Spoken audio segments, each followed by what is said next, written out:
Welcome back to Winnipeg, Paul Maurice, and what a welcome back he got tonight from the Winnipeg Jets. What's going on, ladies and gentlemen? Welcome back to Recap Reactions for what is this, game 24/82, I believe, for the Jets 2022-2023 season.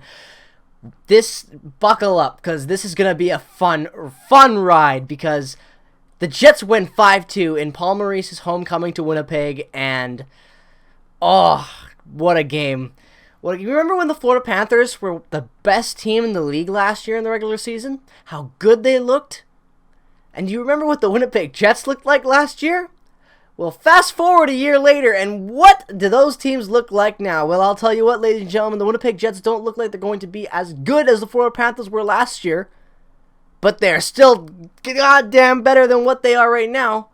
Because the Panthers are playing just as bad as the Jets were last year. The same boring, slow, slogfest, veterans first mentality hockey that Paul Maurice does.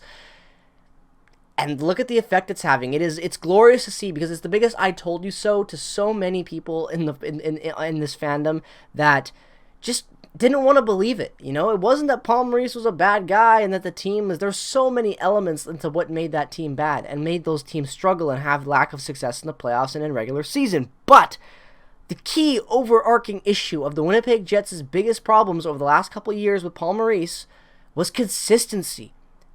Or should I say the lack of any consistency. They could not string together wins. They could not do anything. The only thing they could ever string together was a losing streak of 5 or more games. Like, it was terrible. And now, look at what the Florida Panthers are doing. Look at the horrible play you're getting from the Panthers. And I know they're injured right now, but still, the play set that they have, you know, the systems they're running, that's Paul Maurice hockey. And you look at what Rick Bowness has done to the Winnipeg Jets, and it is... I'm not going to call it a miracle, but it kind of is. He is. I thought there was a lot more problems with this team than Paul Maurice. You know, I really did.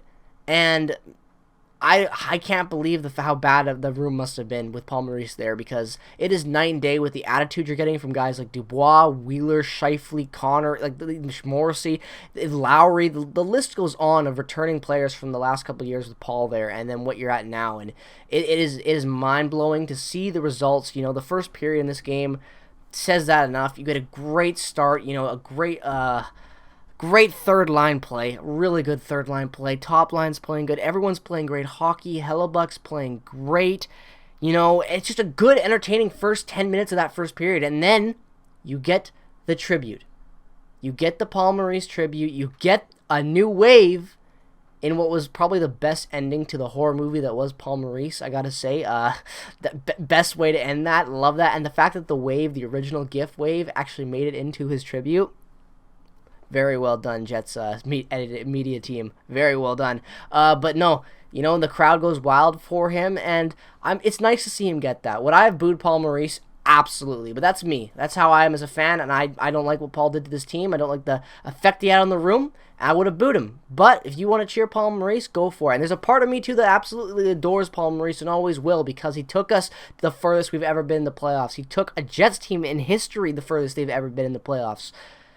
He has a lot of good memories here and was a really important part of a lot of development of these star guys we have now. So I give him credit for that. But those last, 2.5 years with Paul Maurice, 3 years with Paul Maurice, it's terrible. Organization needed to wake up and get rid of him sooner. Thank God Paul woke up when he did and left when he did.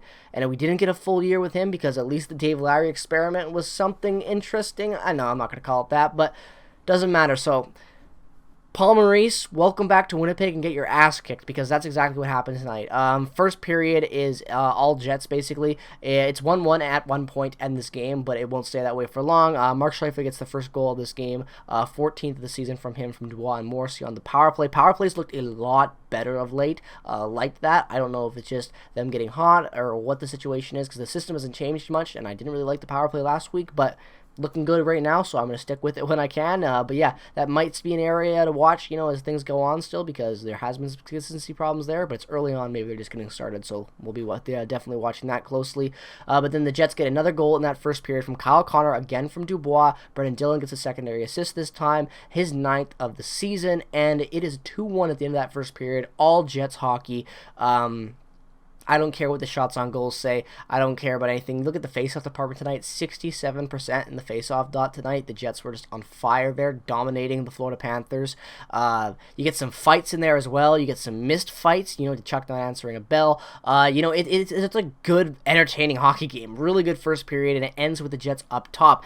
Now, the second period starts. Now, I'm thinking at this point, it's going to be Jets. I can just tell by the way that first period went. I could tell the Jets were on tonight, and I more importantly could tell that top line was on tonight. There was something that just flicked in Mark Scheifele's head tonight, or when he woke up this morning and knew what tonight was. I know he acted in his interview that it was just on to hockey. I think that's because he didn't care about Paul. I didn't think he wanted to give him a thought, a second of his day. The only thing he cared about tonight was beating Florida. And you could just tell. And whether or not there's reasons, you know, beyond Paul Maurice and what went on and all those rumors, I'm not going to say that, but he had himself a revenge game tonight against Paul Maurice, and the entire top line did. Blake Wheeler as well. Kyle Connor even to an extent. I don't know what he's salty about, but definitely. But no, every line tonight was amazing. I got to give credit to Sacramento Linen, most noticeable player out there, I felt like tonight. I don't know why, but he did everything right tonight. He was everywhere. He was just I just like Sacramento line a lot. I think he's going to earn him. He's definitely that third line of Sacramento line with Lowry and Barron. Keep it the exact same. I know Easymont's been playing well, but you cannot touch that third line when everything gets back. And I know Appleton, but you can't touch that. That line has been so good this season. It's been streaky at times, but when you come back to it in the stretch, it has been so good right now. Got to keep them rolling. Love to see those guys playing good, but you just get a great second and first period of hockey. Second period, you get more goals from the Jets, more goal scorers from their familiar faces, and Kyle Connor getting his 10th from Dubois. Dubois has a 3-point night tonight, if I'm not mistaken. Yes, he did. 3 assists tonight. He was just dominant as hell. But Kyle Connor gets his 10th. Mark Scheifele gets his 15th. Great goals there. Like, again, this is just the Jets dominating. Paul Maurice's Panthers having no response. Like, this just screams what would have happened if the Jets played Florida last year. And when they did play Florida last year, this is exactly what happened. The Paul Maurice effect is just bad. Like, I'm listening to the roster too, not to mention Eric the Stahl brothers, like how old the lineup is for Florida and the veterans. I just feel for Florida fans, man. Like, look, everything I was saying and so many other Jets fans were saying and so many other analysts were saying, it was true. And it's so evident right now. You can see it going on again, not even a year later, with a different team that was so successful last year, and this year, nothing. Paul Maurice, his style of coaching, I think Paul's had his time in the NHL. I'm just going to say that right now. You know, I wish him the best. Maybe he can play junior, but these lines, it's like, what is it, 1992? You're not going to win with 38-year-old men out there that haven't played in the NHL consistently in 5 years.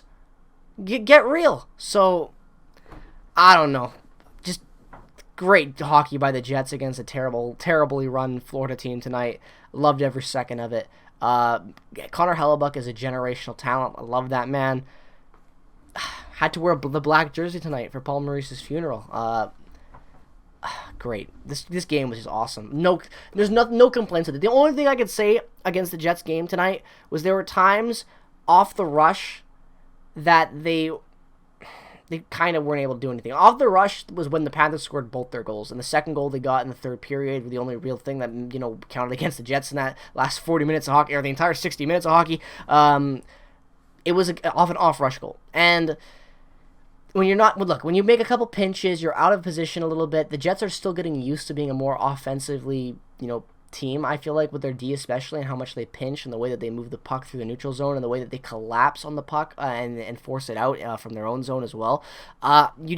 It's different this year, right? You know, they're going to make mistakes like that, but you got to tighten it up a little bit because, you know, even the Panthers tonight, as bad as they were able to see that opportunity and make that seam pass and score on it. So you got to do a better job of that. But that's not really a knock on their game because they still played amazing tonight, and it didn't freaking matter. Adam Lowry gets the empty netter, makes it 5-2. Again, awesome too, because how many times did Paul Maurice screw up pulling the goalie at the worst possible time right when the other team gets possession, and bam, empty netter in? Happened tonight against him too. So just so many little things like that where it's just like, Paul Maurice hockey, welcome back to my television. But not anymore. Rick Bowness is here to stay. The Jets are here and they are for real.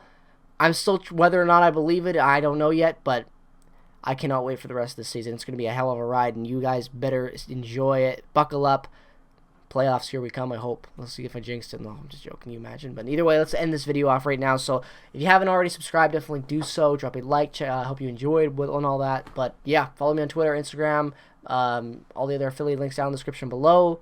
Comment your thoughts. As always, I'd love to know what your favorite moment from tonight was, your thoughts on Paul Maurice and all that stuff down in the comment section below. God. Thank God he's gone. I'm just so glad Paul Maurice is not part of this team anymore and that we have this new culture. It's just so good. The Jets are playing great hockey again, and I'm loving it. So let me know what your thoughts are down in the comment section below. As always, thank you so much for watching. Peace, love, and positivity. As always, go Jets, go, and I will see you guys in the next one.